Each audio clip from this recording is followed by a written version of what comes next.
Kick it off. Welcome to everyone to today's demo. Hopefully you're excited for the demo to come. I will go through the ins and outs of Seamlss. So if you're new to Seamlss or if you've been using Seamlss, I hope that you get some value out of today's different sections in the session, from onboarding, re-engaging, lead management, ID checks, and all that sort of fun stuff in between as accounting firm owners. So who am I? Clayton Wood, the co-founder of Seamlss. We built Seamlss because I also own an accounting firm. And in that accounting firm, we onboarded lots of clients. We get lots of leads every week, and we need to manage, triage, onboard. And that includes ID checks, engagement letters, and agent linking. And the idea with Seamlss is to allow that to be really, really easy for firm owners, practice managers, admin teams. And that's what we've tried to do with Seamlss. And I guess the key is, for now, is where do you sit? Are you working with an integration partner? Do you want to work with us? We can help implement with you. What's your budget? Who's making the decision? Most of all, what happens if you don't solve this problem? I talked to a firm today where they've still been doing it manually. They did test this out back when we were betaing a few years ago, but we were assisting in a way that is onboarding, but they didn't sign up, and they've come to sign up again now because they've still got the same pain points of the manual process of onboarding. They're still sending out Excel files and collecting data via email, sensitive data, which I don't recommend you do on email. And that's where Seamlss eliminates all that, and we want to get it off email. But I feel like it's first, let's start with triage and leads. So hopefully you're on this webinar because you are getting new clients and you do need to capture this information. Some firms want a full lead management program. Some firms just want to track and manage and triage new clients. So if someone taps you on the shoulder and says, I want to be a client, what does that process look like now? If it looks like most firms, where it's just an email or a phone call, or very manually done by the partner manager team of the accountants, I highly recommend you look at Seamlss to eliminate some of that back and forth and improve your overall client experience and outcomes from that point of view. So I'll jump into Seamlss and show you what that looks like. So we have a basic lead management dashboard here on the left. This one's just where the data flows in, and you can just do a quick onboarding.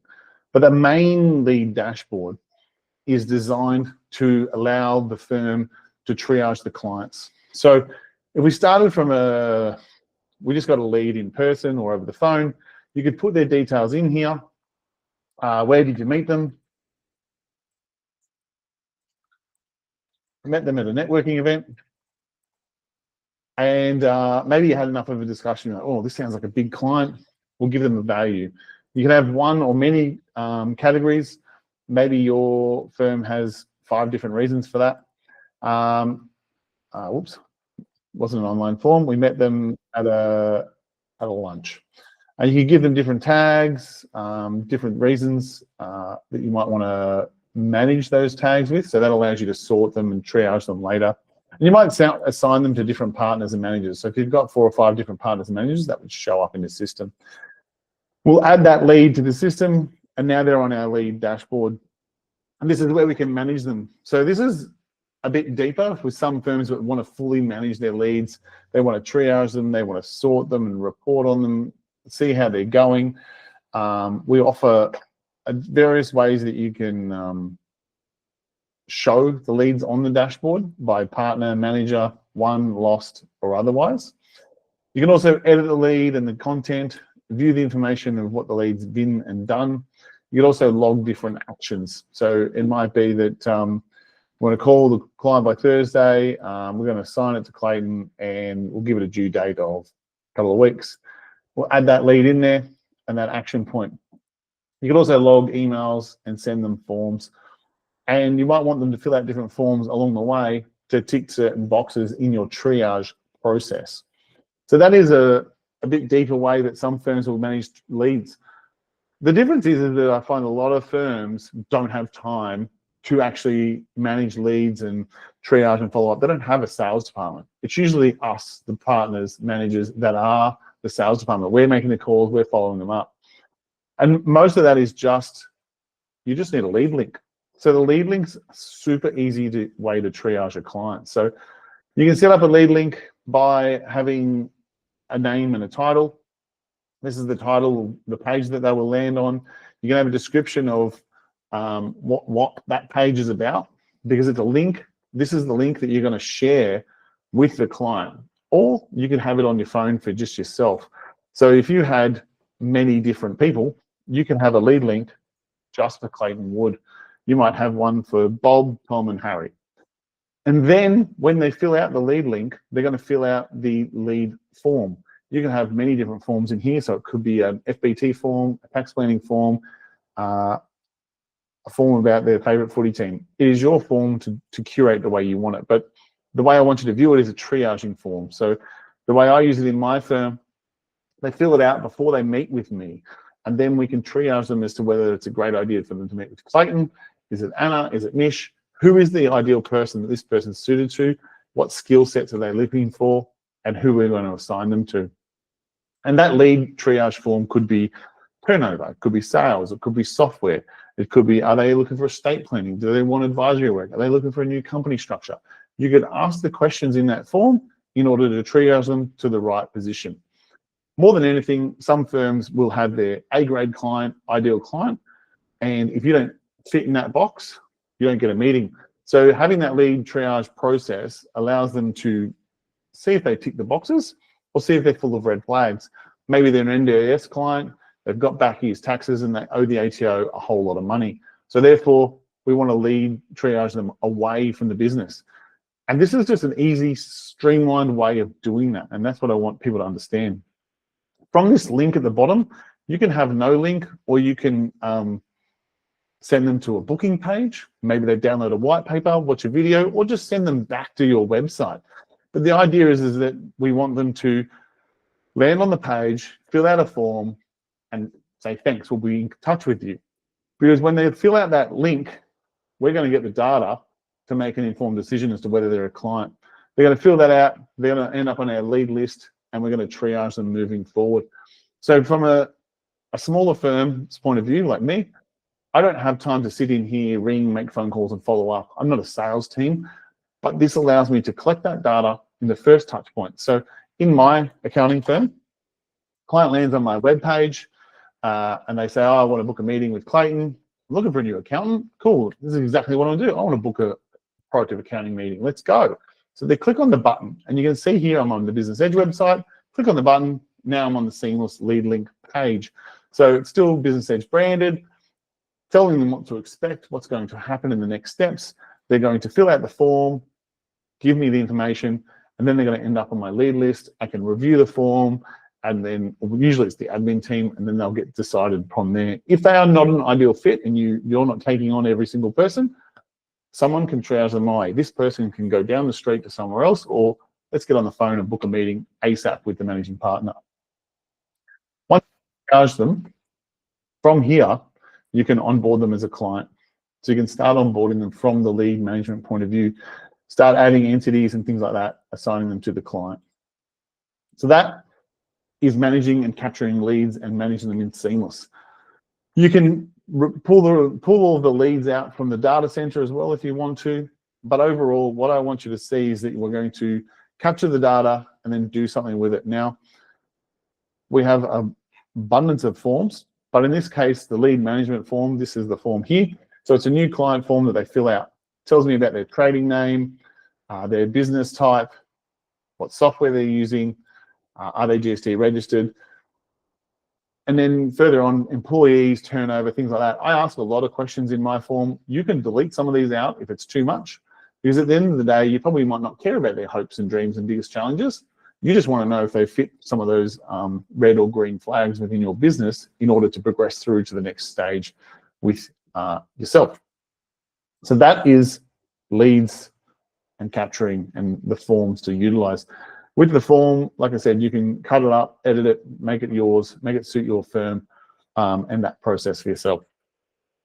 So from here, we'll move into onboarding one client or many clients, and we can also deploy jobs and things. So now, leads is great. I love it because it allows us to triage those clients. If you don't want to use leads, you don't have to. Seamlss works just great without it. If you want to add a client, let's put in their details and their information. So we'll put in Sam Smith. I need my email, so I'm just going to use this email. There. Use an alias, my phone number. And then we're going to want to add some entities. So it allows you to select all the different entity types that you've got in XPM, Xero Tax, no doubt a lot of other software. Let's put in the company. So it's the cookie company, add it. Now, with ID checks, along the way, we want to do ID checks. We recommend using the Stripe DVS option. That is the best option. Stripe mixed with TFN and Big Account, when you add them to the ATO portal, that's the easiest way to add them. Now, because I'm using the webcam today, I'm going to use just the visual method. That means you've got to do a bit more checks with the ATO portal. So what does that look like from an ATO verification position? There are so many different ways to verify the client. So visual, source, DVS. Note that a lot of people think that it's just DVS, tick the box and off we go. That is not the case. It is a DVS and two pieces of source information. That's the tax file number and the bank details. So you can confirm them against the ATO. Now, if you need to use more source information, you need to do some visual and some other documents. So you can identify them via note of assessment, BAS documents, things like that, especially if they are acting on behalf of an entity. So you might be dealing with the bookkeeper inside the entity, not the owner of the business, in dealing with onboarding them and stuff. So Seamlss allows you to do a few different options there. Now, when we're onboarding Sam Smith, we're also going to do the tax returns and financials. So we're going to request some documents and information. So we want the cookie codes, end of financial year information, and I'll give that form a name. Now, I recommend giving them names, otherwise you'll end up with a bit of an ugly name from the template like this, and that'll show up in the menu, but it's not that bad, it's fine. On the flip side, if I'm getting a rental property, for example, I want to be descriptive. I might put the beach house, or I might want 123 High Street rental, so the client knows which rental property I've got, especially if they've got 2 or 3. Now, the ITR form, this allows you to do an online tax return style form for clients, and you can also upload their pre-fill. So I'll come back to that in a minute when re-engaging. So with the engagement letter, the beauty of the engagement letter is you can have one or many different engagement letters, and we can customize it for the client. So in the case of this one, we're going to use the standard Seamlss one. We're going to custom, and you can go through and say, well, this part doesn't affect them, so we can delete it out, and that will customize the template just for that one client. Now we'll assign it to different partners and managers, allowing us to get the notifications to that partner manager. In this case, I'm going to skip the job deployment. I'll do that in a second, but if you're using XPM, you can assign the client an ID in XPM, link it up, and deploy a job. Add the client, that sends off the email, and off we go. If I switch to the client's emails, just so you can see how it works, I'm now in the client view. Client's received an email. Thanks for coming. Welcome to Example Advisories, Accounting Services. Let's get onboarded. So the client's going to start. Click on the start button. If they're on their phone, it'll just go through the process on their phone. Now, Seamlss doesn't use passwords to log in. It's all multi-factor authentication. So the client will just get an SMS and then they log in, making it super easy for them to get started. All these forms are mobile friendly. Obviously, it's designed from the ground up like that. The client can put in their information. Some of these things are required, like name, phone number, email. We'll search up the address on Google. Hume Street, done. I will skip the postal address in this case. We do validate TFNs. They are required in the settings for this firm for myself. Director IDs need to be 10 digits. Bank BSBs also get validated. So we need to be getting good, valid data when onboarding the client. Again, with the business, we look up the business ABN and name on ABR lookup. So this makes it really easy for the client to find the information and fill it out for themselves. I'm going to quickly use the button to fill out the address because it's all the same. Again, TFN gets validated. If it's a non-trading trustee company, it might not have a TFN. So we have allowed buttons to allow clients to skip, but if they put it in and maybe it's the wrong tax file number, it will say invalid tax file number. So we need to make sure we've got valid data as a client and continue on. You can mark TFNs as not required, and that means the client can get through. Now, these forms come pre-built by Seamlss. This is the data that goes from Seamlss into XPM, into your front cover of your tax return. You can customize these fetch forms to suit your firm, and you may drag and drop the information, or they may take a photo on their phone, whatever that looks like for the client. They might put the information in, and that all goes in there. They can put in their different information for you. Continue on. Could be any kind of information that you need. And like I said, if it's on their phone, that will just say take a photo or upload from phone. You can also have conditional formats. So it auto saves, but depending on the way they answer the question will dictate whether they get more questions. So do they have dividends? Maybe they can upload one dividend statement. Maybe they'll upload many dividend statements. But these are all marked as required. You do get this form in your template library within Seamlss. I'm just going to go through and mark all these as no, but you get the idea that they could upload different donation receipts and things like that as they go. And you can obviously edit and customize these forms to suit yourself. At the end, you know, have we missed anything? Maybe they want to upload more documents. I'm not sure what that looks like for that client. Here's the rental property. So maybe they're, you know, lots of repairs due to bad renter. That never happens. They could drag and drop their rental statement. Here's my rental property information, and then they can put in the rent received. So the beauty of this is the clients help filling out a bit of a work paper for you to use in the tax returns on your work papers for your clients. So you can customize that to suit yourself. Now here we are with the ID check. So I'm still in as the client view. The client's got a little help guide here. It's suggesting that, you know, that TPB requires this and the ATO. You can get more information, you know, all the different documents that they can upload and assist you in verifying them with. I'll put my license in there. In this case, I'm also need an ATO document, so I might upload a notice of assessment or something like that, and we'll continue on. Here we can add additional entities, so add a company or sole trader or a trust or trustee company. So if you've missed an entity, the client can still add one on. We see our graph, we're at 85%, we're nearly there. Client's almost done. We'll complete and sign. Here I've customized it, and you remember I deleted out some terms of engagement and stuff earlier. I'm going to sign the form, complete, done. Thanks for coming. So from the client perspective, key in all the information, give them the documents, sign the engagement letter, done my ID check. I've still got agent linking left. Client will hopefully click on the button. We can't force them to, but hopefully they do. Go to agent linking. Now, the agent linking is still a bit of an issue for some firms. Hopefully the ATO improves it, all in good time. So do they have MyGovID set up? Maybe they don't. It'll step them through the process. Go here, get agent linked. If they do, they continue on. Do you have MyGovID? Maybe they do, and they go start agent linking. If they don't, it steps them through. It says, go here, get the RAM, connect up your company, step through the process. If you've got a trust, harass and ring the ABR, get them to do it. Click here, they can start do the agent linking. Here are the details of the tax agent details. And then at the end, they can confirm that they've done it.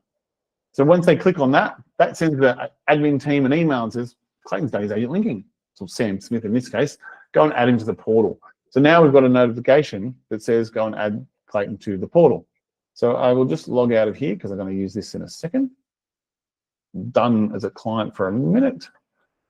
Push that out of the way. So now I'm in here, go back to the dashboard. As a firm, Clayton's completed the request. Here it is here of action. I've got the notification as an admin team member. Mark that up as done and view the client. So from an admin point of view, they're now going to get the TFN, add them to the portal, review the ID documents. Here's Clayton, such a young fella. Put in the ID information and what they've sent. Was it good? Was it in person? Was it electronic? And then we've confirmed the ID check is done. Now, We delete the documents every 14 days. You shouldn't keep the ID documents. We adhere to what the ATO's best recommendation is to delete them. You should too. So maybe it's a note of assessment. You're going to get that doc ID or that BAS doc ID to verify the client. So it might be a note of assessment, get that DIN number, mark it down and put it in there. Now, some people said, like, I've got other things, like I might want to note a passport down. So you could put a custom in there and maybe it's a passport and then we're going to verify it.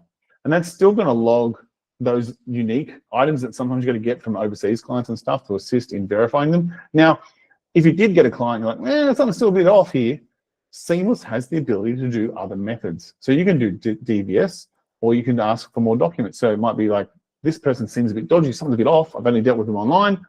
Can you send me some other letter? Send me a birth certificate, note of assessment, something else confirming their address or bank details, anything. That's the beauty of Seamlss, is you can request additional information. It's not just one and done. Entities.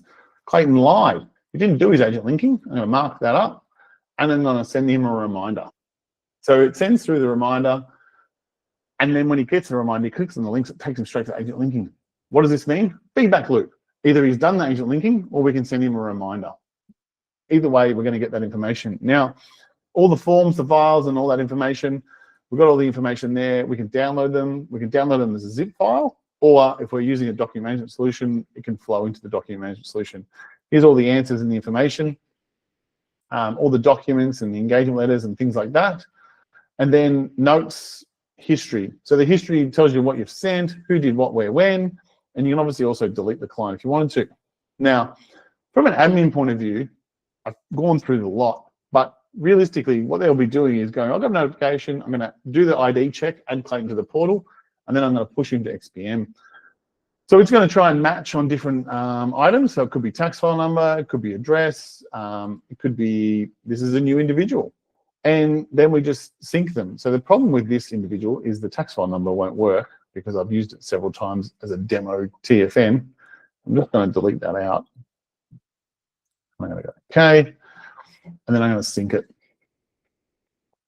I'll push it to XPM. I'm going to match on this one, and then we sync and merge.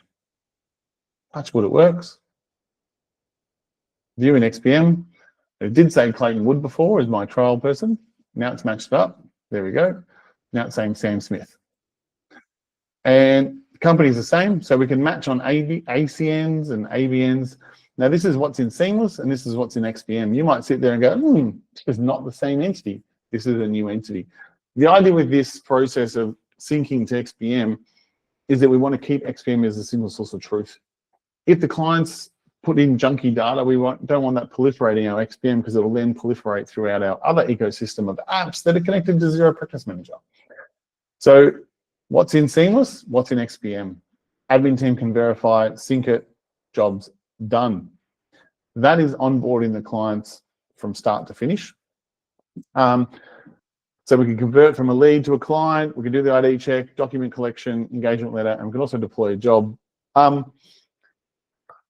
Let me know in the comments if you want me to do a re-engagement. I can't remember if that's in the flow. But anyway, we'll move on to the ethical clearance. So ethical clearance is another step in the process of onboarding clients, and we've added that to Seamlss. The beauty of this is it keeps it off email, and it means that the other firm doesn't have to be on Seamlss in order to do it. So we will add this client again. So taking our client from the Big Four Advisory,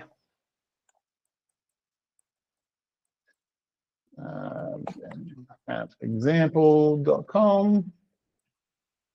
Now, don't need a phone number. You can have a secondary person. So if you've dealt with other firms locally, sometimes you'll find that they might have a lead accountant, but then there's still the admin team that's actually doing the work. So sometimes you might send it to Wayne and say, I'm stealing your client, but he's not the one that does the work. I'll send it to his admin person at info@ or something like that. So it might be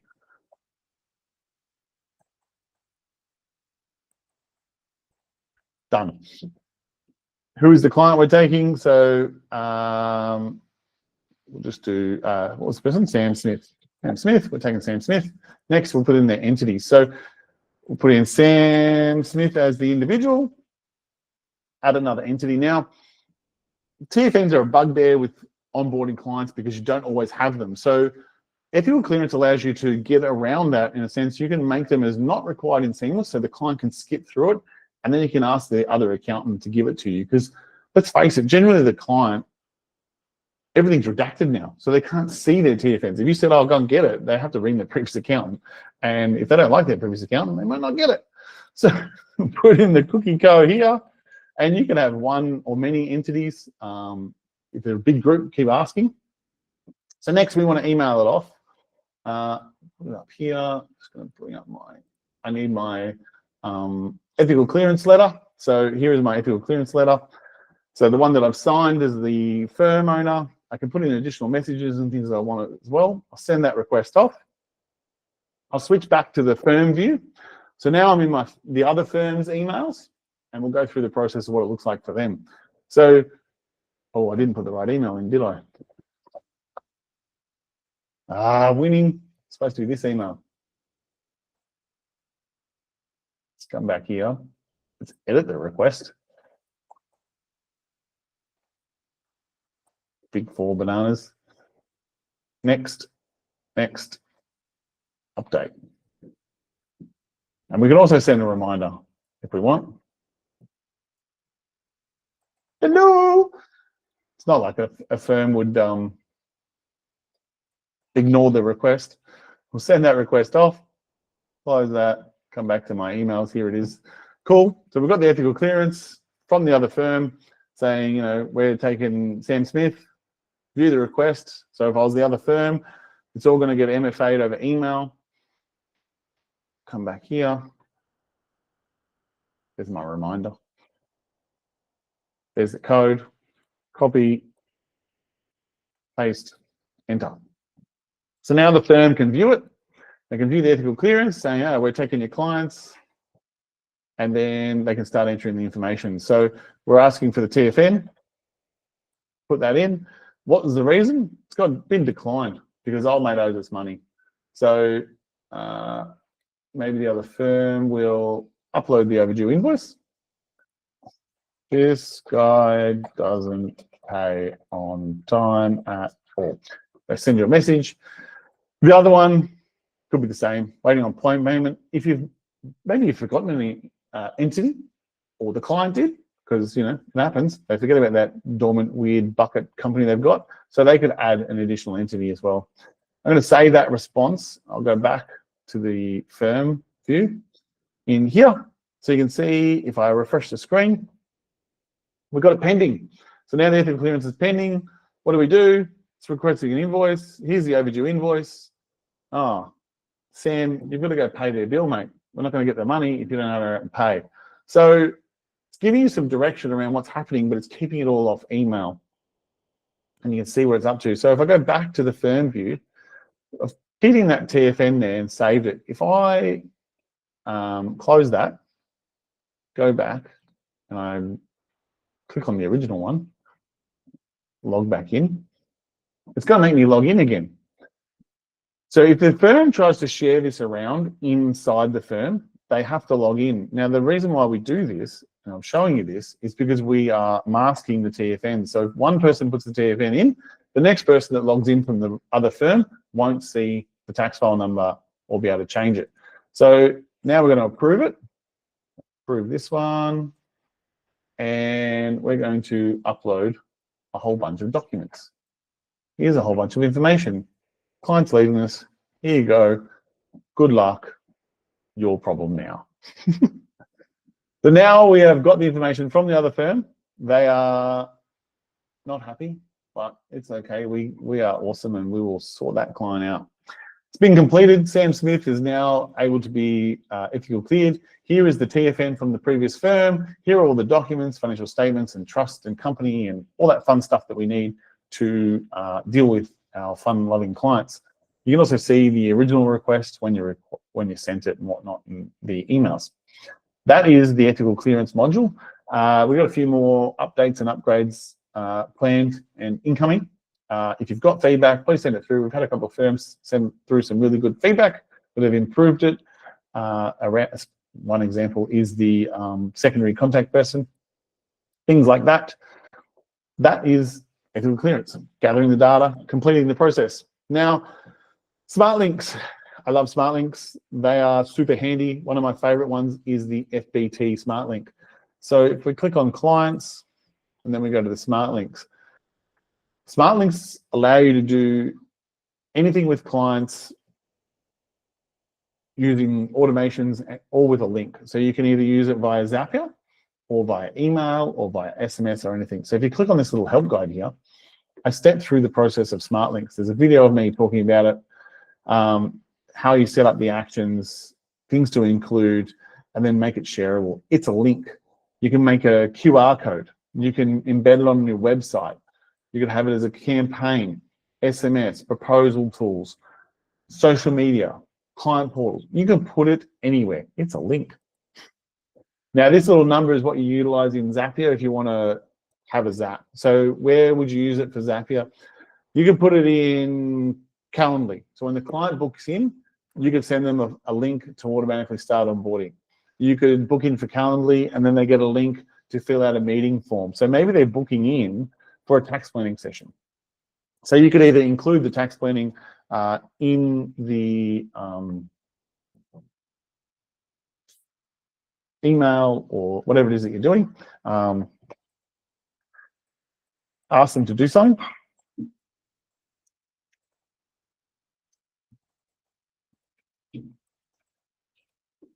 And then you go through the steps in the process of what you want them to do from that link. So this is a tax planning one. I don't need them to do entities or individuals. I don't need an ID check. I just want my pre-work done for my tax planning. I don't need an engagement letter. Done. And then from there, I can send that link out or share it or put it on my website, whatever I want to do. And when the client clicks on it, they can start filling out that form. On the flip side, if I want to do onboarding, maybe I'll spell it with one A. Similar process, they can click on the link, just like the lead link before. This one, they will add all their entities, add all their individuals, do the ID check, and maybe we skip the engagement letter, or we pick a different template. Again, they will click on that link and start onboarding themselves. The beauty of smart links is that you can hook them in anywhere and everywhere. The FBT one was my favorite. I'll do another FBT webinar when it gets closer, but the idea with that one, what we were doing is we were sending out an email, had the link, they filled out the FBT form. Most clients were answering no's. So I think we did, it was about 6 or 8 nil FBT returns. And that was an easy 4 or 5 grand because we were charging to do the return. But basically they'd answered all the work paper questions in that form. They'd done it for me. They signed an engagement letter, they confirmed that they were going to pay us, and it was all done. That is the beauty of the client smart links, is getting information before you need to create actions. So that is client smart links. That's where you can use them everywhere. If you've got questions on this, please email me through. Daily operations. So what do you do with the InstaSend? So a lot of firms use ATO Mate, ATO Smart Docs, those sorts of tools. Some smaller firms like me don't really use that. That's fine. All the data goes straight to the client. You do you. But sometimes the clients ring up and they want a document and they're like, oh, I need my note of assessment, please. With InstaSend, click on the InstaSend, type in the client's name, and then put in the document. So we're going to send the 2025 NOA, and then we're just going to drag and drop it in there. So if I go to my documents here, drop in my note of assessment, and then I'm going to send it. You can put in additional titles and descriptions if you want, but overall, my thoughts are just put it in, send it. The client will click a link, log in, download the data, and then have it. I didn't need to redact or password protect it because it's all 2FA secured by Seamlss. That is the beauty of InstaSend. Now, other things that can send, ABA files, payment slips, ABA files because they're full of bank details, payment slips because the BPay's usually got their TFN in it. But that's the beauty of InstaSend. I went over agent linking before. I don't think I'll do that again, but hopefully you understand that there's the feedback loop around they've either done it or you can email them a reminder to go do it. The one thing integration-wise, so there's a whole bunch of different integrations, more to come all the time. So the XPM is the obvious one. You can sync the clients, you can sync the jobs. Zapier to fire off automatic requests. FYI to get the documents flowing into your system. Logit, you'll be able to download and import them straight into Logit. Dropbox, Google Drive, SharePoint, all the main document management solutions are there to streamline your processes and allow that data to flow. Because at the end of the day, from the client onboarding or re-engaging, the data will flow around your systems to improve that process. Security, you've already seen that we have 2FA, MFA on everything. We don't send data over email. Everything is hosted in Australia or encrypted. And we don't include sensitive documentation or information on emails. That is by design. We all track by audit history, everything in the system. And that is overall seamless as a part of the process. Now, the one thing that I did miss in that list was the InstaFetch. So there are a plethora of tools to get information. The key with InstaFetch is, for me, at the end of the job. So the accountants, they sit there, they do the work paper, and then they're like, oh, I've got 5 questions to ask. They can type in the client's name. I'm going to send it to Sam Smith. And how many sheep do you have? And then I want another question. So I want a bank statement, but I want a few more details. So I want the CVA, statement number, that one, and you can probably put in more. From the 1st to the 7th, 2024 to the 30th of the 6th, 2025. And in this case, I also want a document upload.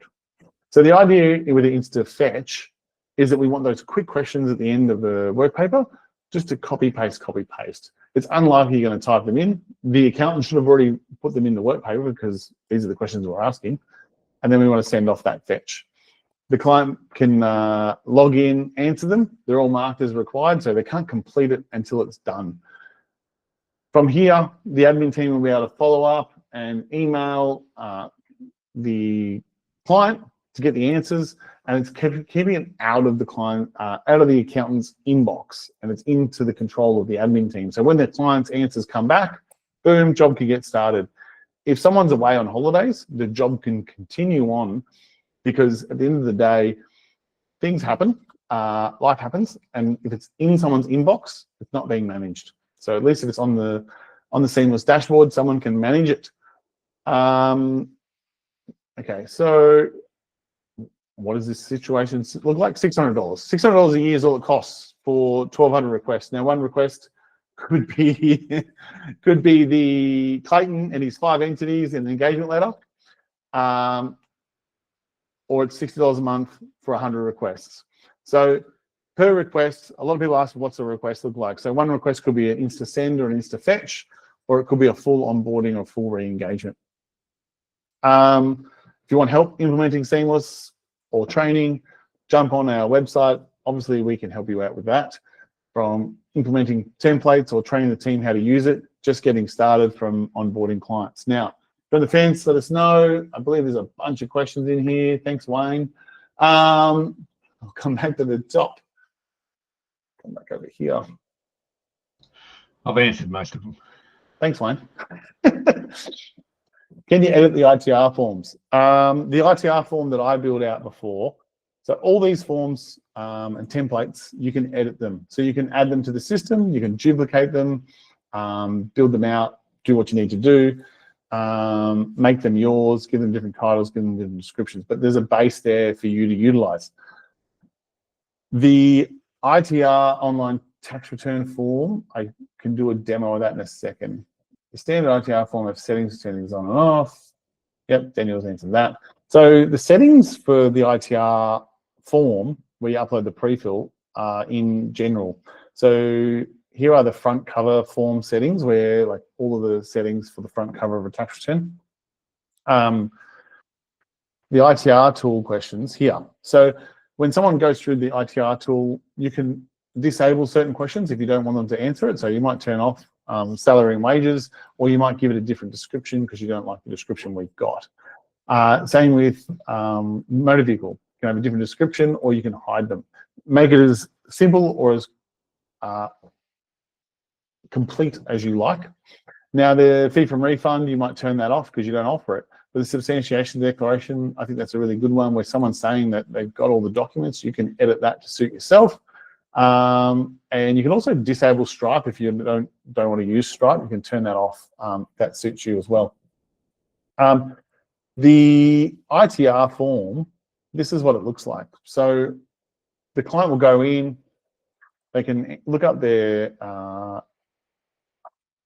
ANSIC code for their job description, which is good because sometimes people have they think they're one thing and it's not in the system. Frustrates me. Depending on how they answer the question dictates how it shows up. So again, like we talked about before, you might not ask for the hex question because it's on the prefill. The prefill, when you upload it, it'll show there, and they can download it. They can say no. They can give you an answer, making it easy to decipher. Again, you might skip the salary and wages question because they should already have it. Like, we've got it on the prefill 99% of the time. They can have 1 dividend, 2, maybe they want to add more. The ITR tool is dynamically changing on the fly with the client. So they might put in the crypto, maybe they've got more crypto. They can keep adding to the form and it'll just keep building it out. So here's their rental property with their beach house. Maybe they've got another rental property. It'll dynamically change on the fly. Motor vehicle, again, they might do per kilometre, 5,000 kilometres, or if they say logbook, it asks for more information. Now, some firms say, oh, this is too much. But at the end of the day, the client's going to fill this in. They're probably going to put in some information that suggests that it's probably not correct, like going to and from work. And then you're still, as the accountant, giving them the direction around that, asking questions to confirm them. So I do love the ITR tool. Like I said, do they have a spouse or do they not have a spouse? It'll ask those questions and answer them. They can upload additional documents. They can confirm and agree to the substantiation declaration and finish and complete the form. And that can be done from onboarding or re-engaging point of view. That's how you also edit all the settings and stuff. Can you disable income lines? Yes, I just showed you that. Hopefully you understand that one, Eva. The onboarding point, is it fixed? So it goes across.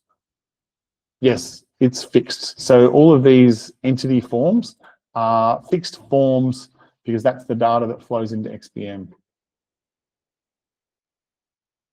You do not need to redact documents. Yes, no, that's right, Wayne. So with InstaSend, that is the beauty. It's all multi-factor secured by Seamlss, not sending it over email. So if you want to send one or many documents, you can definitely do that. So you can drag and drop one, or you can add another. So it might be that they want their notice assessment, but maybe they also need a payment slip. So you can drag and drop many. Payment slip. You get the idea.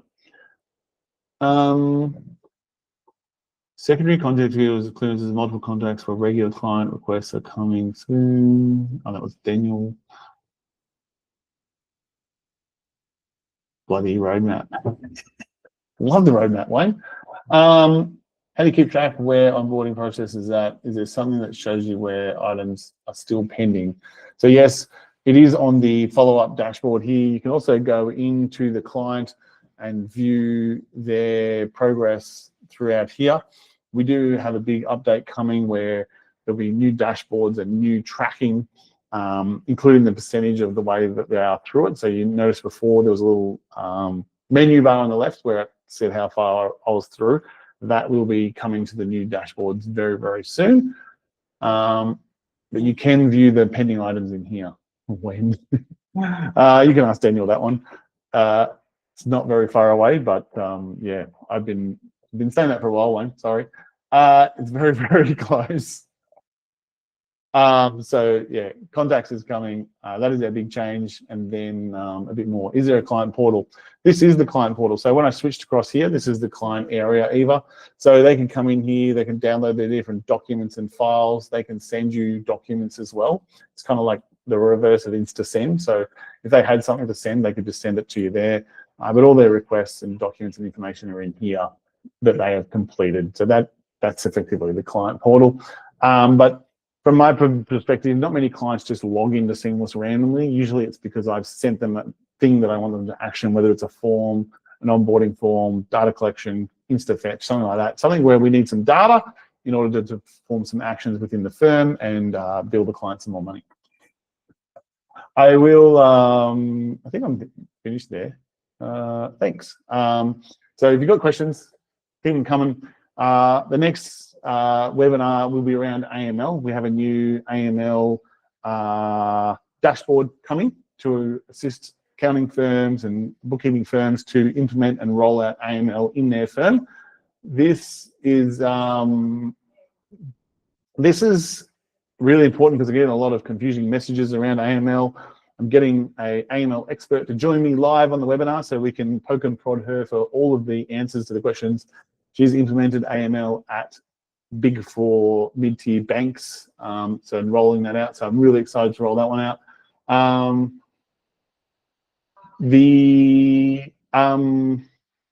Yeah, I will send an email. Really hope everyone can join us for that one. And I will stop the webinar recording. And if anyone wants to jump on and ask a question, you can. Appreciate your time today. Thank you for attending.